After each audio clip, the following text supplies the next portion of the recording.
Hello folks, I'm JR. I am with AshPool. Roy. and we're going to ask him some questions. First off is Kongors. What brought you to Retroplaooza? Just for the games and then whatever. It's a convention. That's all I can say. Convention's a convention. Yeah.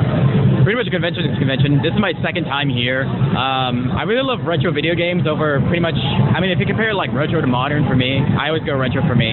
You can't go wrong with a classic, you know. Understandable, because I see like they put a lot of more work in some of them, like Final Fantasy VI and like almost like you can see like the love they put in and those famous games, you know, and those like hidden gems too that people forget. And it's like, oh, it's just another video game. It's nothing. It's like, no, there's some really cool shit out there. Go search the internet. Right. Just look up top 10 whatever from people who have been living in that age. Right. You'll find some really good ones. Some good ones I really wish I could have played. At least I played a Mario RPG. That shit was awesome. And I beat it. That's the only Mario game I only beat. Of course, is this your first con? No, it's not. Nope. What cons have you gone to? Shoot, I've lost count of how many I've been to so far this year. So far, it's all. A-Con last year was my first convention ever. Oh, cool. And so ever since 2015, I've already lost count. I mean, it started with IkiCon and whatever from there, in between from now so far. And other than that, I got 3 more this year.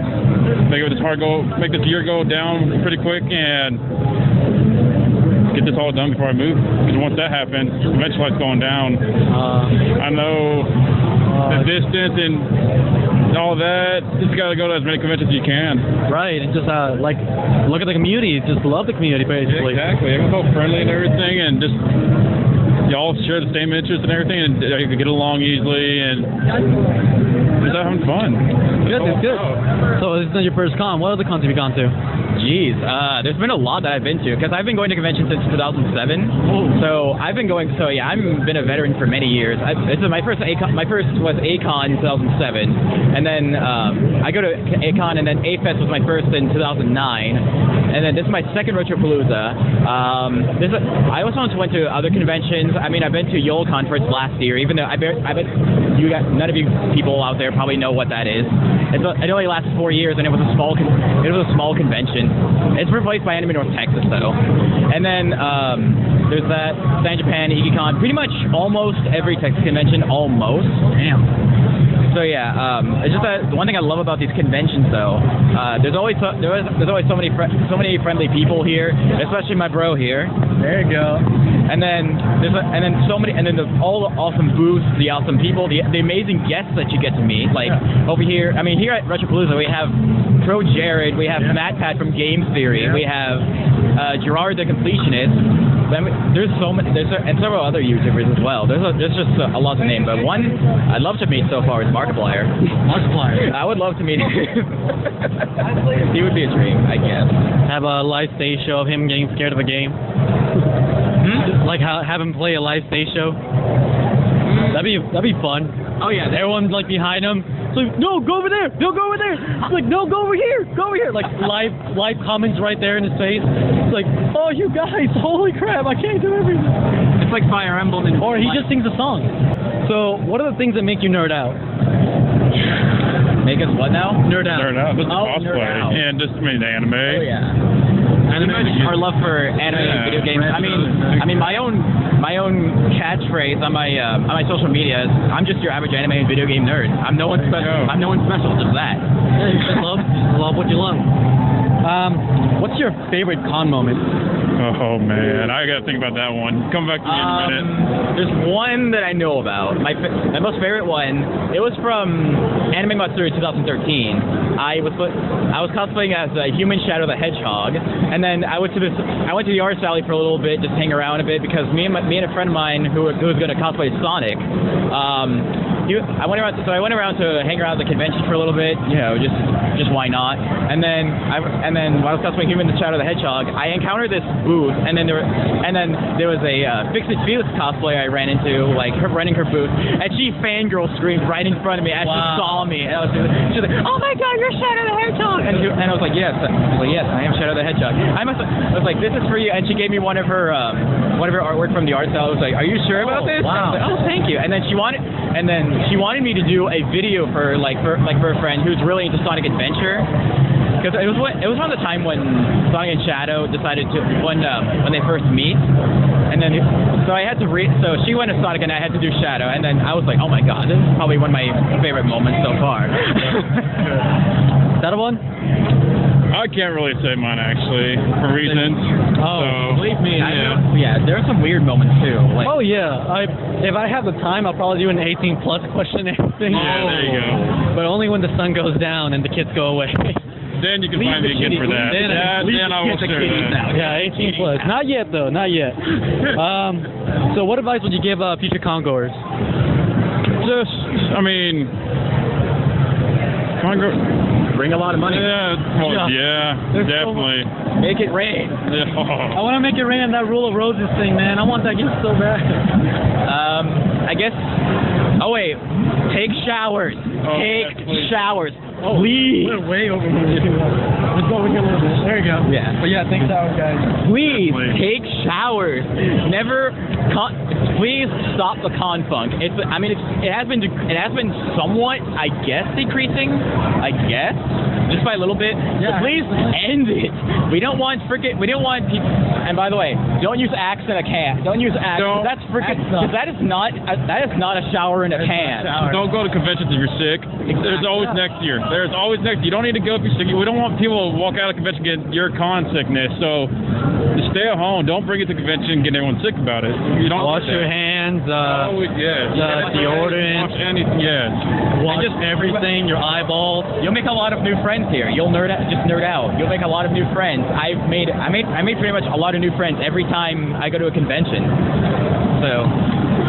Yeah, it's all pretty relatable too. Oh yeah, when you just experience a moment where, like right now, it's an experience. I talk to people, enjoy conversations, have funny stories that you can talk about and you can't talk about in public yet. But yeah, that's just enjoy yourself in here. As cosplayers, what made you start cosplaying? Go ahead. I mean, for one thing, because when I got into A-Con in 2007, like it was like a couple weeks before I knew ahead, so I was lucky to actually make my own cosplay. My first cosplay was actually Ash Ketchum from the original. That was actually. That was Ash Ketchum, and then in 2008, a year later, my next cosplay was Super Saiyan Team Gohan from Dragon Ball Z. Nice. Good choice. And then, but because I let myself go around 2010, like around mid to late 2010, so I had to, and then they wouldn't fit me anymore, so I had to sell them out and then start anew again, and then I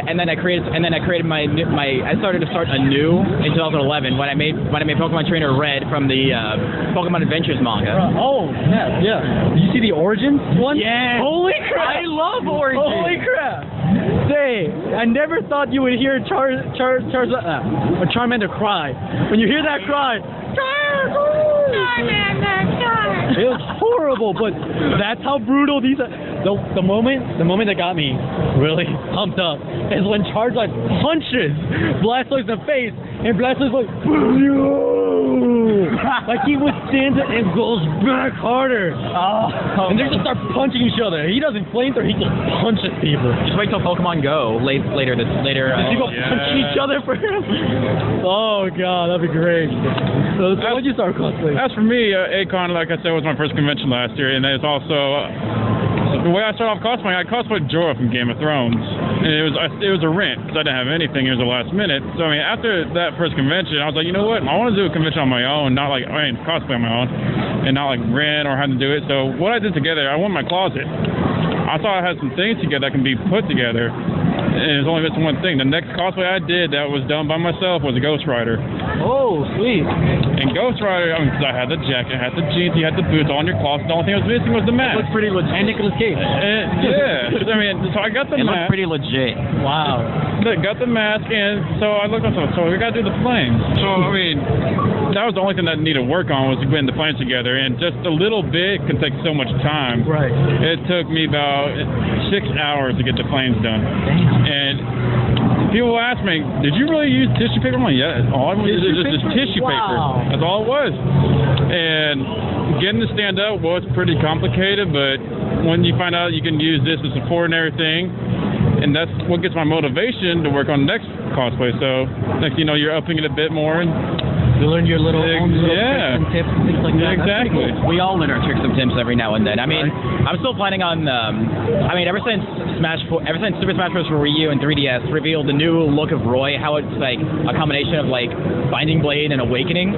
Yeah, I've been planning on doing that. I'm still planning on doing that someday. I don't know if it's gonna be this year, next year, but it'll happen. That's a guarantee. It will happen. You ever had like a wardrobe malfunction or something once in your cosplay career? What's up? Wardrobe malfunction. Yes. One of my biggest ones was from this year, actually, this past Anime Fest. It was when I first premiered my secret project for one of my cosplays called Koto Sensei from Assassination Classroom. Oh. You know, the yellow octopus teacher. Yeah. One of the biggest complications with it was like, for one thing, I had knots around where the tentacles were, like around my legs, right. and then all of a sudden, like they could the laces would just untie by themselves very quickly, and I could barely walk it. I have to waddle like a penguin just to get around convention. What about you? The only malfunction I've ever had, I did a cosplay known as Canty from Fully Cooley. Oh, yeah. And so I went to a convention this year, and the thing's made out of foam, and one of the arm pieces, there was a buckle, it broke off and snapped off. So you got the arm piece is dangling right there. I'm like, that's another thing you want to keep in mind. When going to a convention, always bring repairs with you in case you have a malfunction. So I mean, because everywhere I go, I always bring a hot glue gun, and it always works out. Good. Malfunctions will happen. Yeah, it will always happen. I remember there was one a cosplayer who was steampunk. She was wearing steampunk, but like she couldn't get her bust to close up. And I was like, she comes to me, and She had a nice, good figure. She has a good figure. And she comes up to us because we're there because my wife also needed a repair. Right. So she comes up to us and is like, hey, can you help me with this? And it's like, can you ask my wife? Because I'm still an awkward boy back then. But like I was seeing my wife, she's struggling, and then she puts a little pin on the front, but it's so noticeable. I'm like, that's not right. You can't do that. And so, like, I took away my shyness, like, fuck this, I gotta help this chick. So I took out the pin and it's like, let me just do this, and I put it inside like this. So it went like inside like this and out. So you only saw the little metal part. But what's so cool, like she had a button up thing, so it buttons up, it covers the thing, so it could do it. And she's like, yay! And I'm like, yeah! That was super awkward for me. But it was amazing because like we helped her out, and it's just a little pin. A little pin can fix anything, really.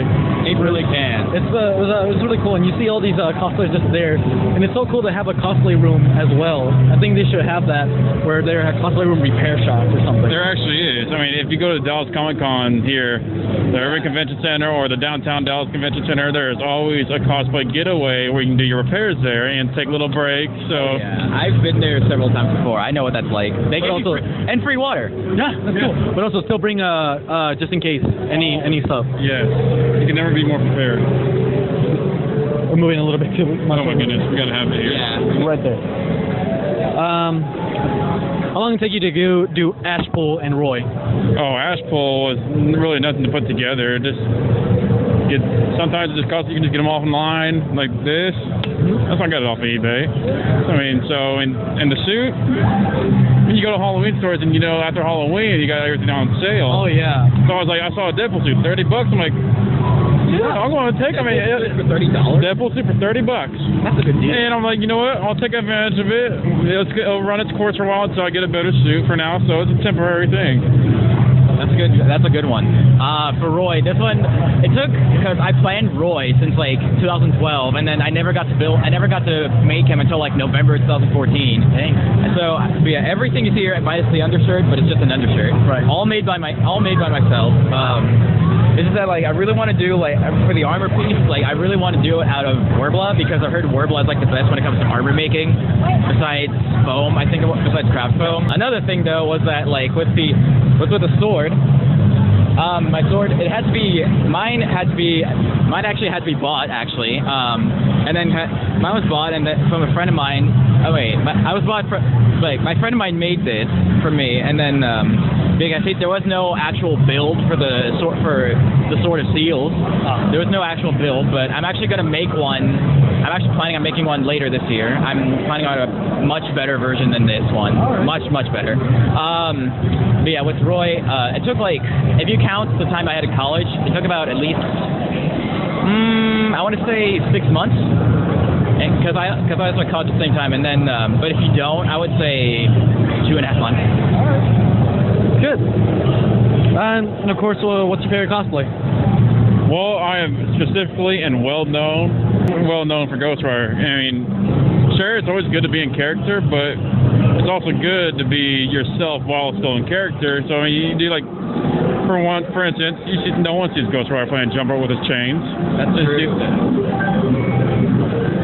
I think people will get this by now. But anyway, yeah, I mean, Ghost Rider is my all-time favorite, my favorite Marvel, and so besides that, it was to be followed up by Canty, because Fully Cooley, it's just one of those animes that is like, you don't know what's going on. It's just one of those short, crazy, like, escalates pretty quickly, 1 to 10 pretty quick. I believe it was made by Trigger, who also made Gurren Lagann. Wait, what? He also made Space Dandy. Space Dandy, yeah. And someone explained to me so very well. It is the misadventures of Zap Brannigan. And I was like, huh. I'm gonna watch that now. Okay. Zap Brannigan. I know, right? It's like, I want to see Zap Brannigan anime. I would love to see something involving Zap Brannigan, because I love Futurama, and I miss the show. I miss it so much. I feel like it should be like that now. Right. Because like if it goes on more, it's gonna turn into The Simpsons or Family Guy. Right. And I don't want that. I don't want that for Futurama. So your favorite cosplay? That's a good question. Probably because I'm well known for a couple of cosplays I made. Red was my first one, and then so my favorite cosplay. I'm most well known for Pokemon Trainer Red from the Pokemon Adventures manga. But another one that really got me to spike up, I guess you could say, was my Lelouch /Zero cosplay from Code Geass. Oh God! That's one thing. Code Geass is my favorite. It's my favorite anime of all time. It made me cry, dude. Made me cry. Even the ending too. The feel. It pulled the heartstrings. I was like, the ending. Okay, how's it? Oh no! Just the ending though. But like, that's what really got me to. That's what really got my I guess you could say my internet persona career to spike up. Right. And then another one. And then I got spiked up a bit more from. Lotus was one of them, and then of course Roy was another one of them. Every time, and then I guess Kodo Sensei from Sensei Classroom starting up, because like with Anime Fest when I first started with yeah, just do it. It's that when I immediately got off the elevator when I was cosplaying as Kodo Sensei, like 2 minutes later, a lot of people just showed up. Like they were just crowding around me, asking for getting pictures of me. I was like, oh God, it's happening. That's good. That's good. That's a good moment. Oh, we got you. We got you. We finished. We finished. We're done. Almost. Just the outro now. We got what we needed. Just need the outro real quick. Social media, Facebook, Instagram. Right? Yeah, I was gonna ask. Plug yourselves in if you have something there. Anything you want to plug in? There's my social media stuff. I have my own YouTube where I cover anime and video game news. I sometimes do cosplay music videos, depending on the convention. Oh, cool. I also have it. Yeah, there's my YouTube. I also have Instagram, @Shadarkness_, Twitter @Shadarkness. Even though I don't really use. Probably in the description, guys. Probably in the description. Look there. If you're on a mobile device, look there. Right. Shadarkness, @Shadarkness on Twitter. There's my Facebook cosplay page as well, which is Shadarkness Cosplay. Just go to all. Pretty much. I think if you just type in Shadarkness just Google Shadarkness, you'll probably find me. Go for it. Anything you got? All I gotta say is, if you ever go to a convention, keep your eye out for a table called Loyal, KNG. And you can find my Facebook page is Ghostly Blaze. And really, you can even Google that and you'll find it easy, just like his. So that's all I gotta really say. All right. Thank you guys. Thank you again. We're done. No more announcer guys.